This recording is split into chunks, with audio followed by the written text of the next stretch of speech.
আসসালামু আলাইকুম। আবারও চলে আসছি প্রতিদিনের মতো নতুন একটি রেসিপি নিয়ে। আজকের রেসিপিতে থাকবে ফুলকপির ভর্তা। ফুলকপি ভর্তা বানানোর জন্য প্রথমে আমি এখানে কিছু উপকরণ নিয়েছি। এখানে নিয়েছি রুই মাছের একটি লেজ আর একটি পিস নিয়েছি। তারপরে নিয়েছি কিছু ফুলকপি, এরকম বড় বড় করে ফুলকপিগুলো কেটে নিয়েছি। সাথে নিয়েছি দুটো পেঁয়াজ কুচি, একটি রসুন খোসা ছাড়িয়ে নিয়েছি, 5টি কাঁচামরিচ নিয়েছি, দুটো টমেটো নিয়েছি। টমেটোগুলো আমি মাঝখান দিয়ে ফালি করে নিয়েছি। এখন আমি চুলায় পরিমাণ মতো গরম পানি বসিয়ে দিয়েছি। এখন আমি দিয়ে দিচ্ছি ফুলকপিগুলো। এখন আমি লবণ আর হলুদের গুঁড়া দিয়ে ফুলকপিগুলো 2 মিনিটের মতো সিদ্ধ করে নেব।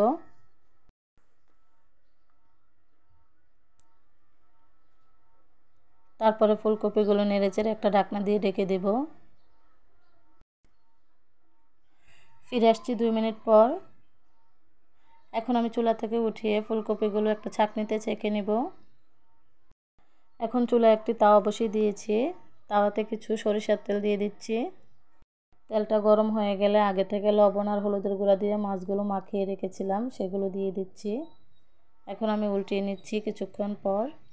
এখন দিয়ে দিচ্ছি পেঁয়াজ কুচিগুলো, সাথে দিয়ে দিচ্ছি রসুনের কোয়াগুলো, তারপরে দিয়ে দিচ্ছি কাঁচামরিচগুলো। এখন আমি সবগুলো উপকরণ নেড়েচেড়ে ভেজে নিব কিছুক্ষণ। একদম কড়া করে ভাজবো না, পেঁয়াজগুলো হালকা নরম হয়ে আসা পর্যন্ত ভেজে নিব। এই পর্যায়ে আমার সবগুলো উপকরণ ভাজা হয়ে গেছে। এখন আমি উঠিয়ে নিচ্ছি চুলা থেকে।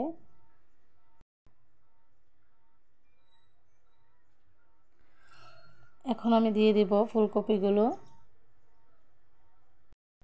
এখন আমি ফুলকপিগুলো লাল লাল করে ভেজে নিব।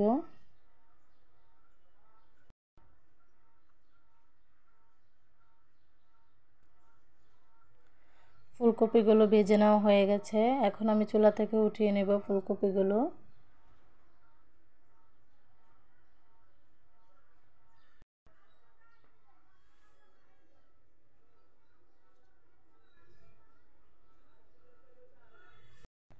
এখন আমি দিয়ে দেব অল্প পরিমাণ সরিষার তেল।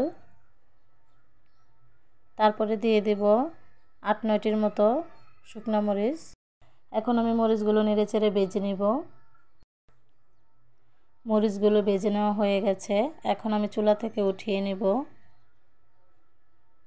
তারপরে এই তাওয়াতে দিয়ে দিব টমেটোগুলো আর অল্প পরিমাণ লবণ দিয়ে কিছুক্ষণ ভেজে নিব টমেটোগুলো।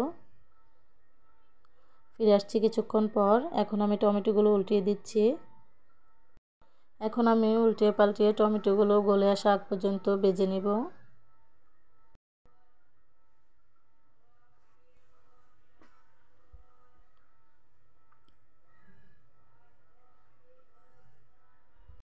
এখন আমার টমেটোগুলো ভেজে নেওয়া হয়ে গেছে। এখন আমি চুলা থেকে উঠিয়ে নিচ্ছি টমেটোগুলো। এখন আমার সবগুলো মশলা ভেজে নেওয়া হয়ে গেছে। এখন আমি ভর্তাটা বানানোর জন্য চলে আসছি। এখন আমি মাছের কাঁটাগুলো বেছে নিব। আমি রুই মাছ দিয়ে ভর্তাটা বানাচ্ছি, আপনারা চাইলে যে কোনো মাছ দিয়ে ভর্তাটা বানাতে পারবেন। এখন আমার মাছের কাঁটাগুলো বেছে নেওয়া হয়ে গেছে। এখন আমি মাছগুলো একটা সাইডে রেখে দেব।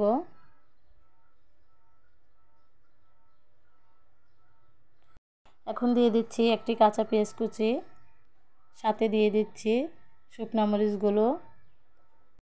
এখন আমি মরিচগুলো ভেঙে নিব। মরিচগুলো ভেঙে নেওয়া হয়ে গেলে অল্প পরিমাণ লবণ দিয়ে পেঁয়াজ আর মরিচগুলো ভালোভাবে চটকিয়ে নিব। ভালোভাবে চটকিয়ে নেওয়া হয়ে গেলে আগে থেকে ভেজে রাখা পেঁয়াজ, রসুন, কাঁচামরিচগুলো আমি দিয়ে দিব। এখন রসুন আর মরিচগুলো ভালোভাবে চটকিয়ে নিব।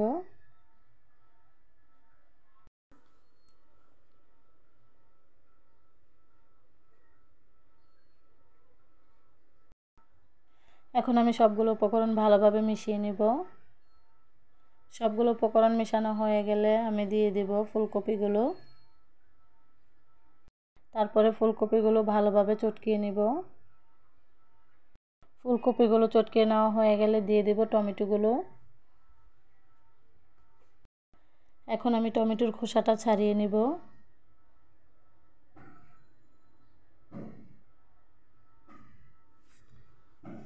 তারপরে টমেটোগুলো চটকিয়ে নিব।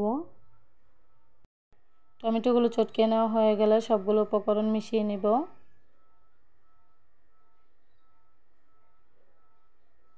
সবগুলো উপকরণ ভালোভাবে মেশানো হয়ে গেলে দিয়ে দিব ধনিয়া পাতা কুচি। এখন আবারও ভালোভাবে সবগুলো উপকরণের সাথে মিশিয়ে নিব। আপনারা চাইলে এখানে আর একটু সরিষার তেল দিতে পারেন। আমি রান্নার সময় সরিষার তেল দিয়েছি, এর জন্য আমি আর তেলটা দিচ্ছি না। এই পর্যায়ে আমার ভর্তাটা রেডি হয়ে গেছে। এখন আমি একটি বাটিতে পরিবেশন করে নিচ্ছি ভর্তাটা। আশা করি আমার রেসিপিটি আপনাদের কাছে ভালো লাগবে। ভালো লাগলে লাইক, কমেন্ট এবং শেয়ার করে দেবেন। যারা যারা ইউটিউব থেকে দেখছেন তারা আমার পেজটিকে সাবস্ক্রাইব করে রাখবেন, আর যারা যারা ফেসবুক থেকে দেখছেন তারা আমার পেজটিকে ফলো দিয়ে রাখবেন, যাতে করে এরকম মজার মজার সহজ রেসিপিগুলো দেখতে পারেন। আপনারা বাসায় এই রেসিপিটি অবশ্যই ট্রাই করবেন, দেখবেন অনেক ভালো লাগবে। এটা খেতে ভীষণ মজা হয়েছিল। এই রেসিপিটি তৈরি করলে আর কিছুই লাগবে না, এটা দিয়েই পেট ভরে ভাত খেয়ে ফেলতে পারবেন।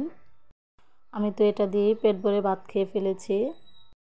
সবাই ভালো থাকবেন, সুস্থ থাকবেন, আর আমার জন্য দোয়া করবেন আমি যেন সফল হতে পারি। আল্লাহ হাফেজ।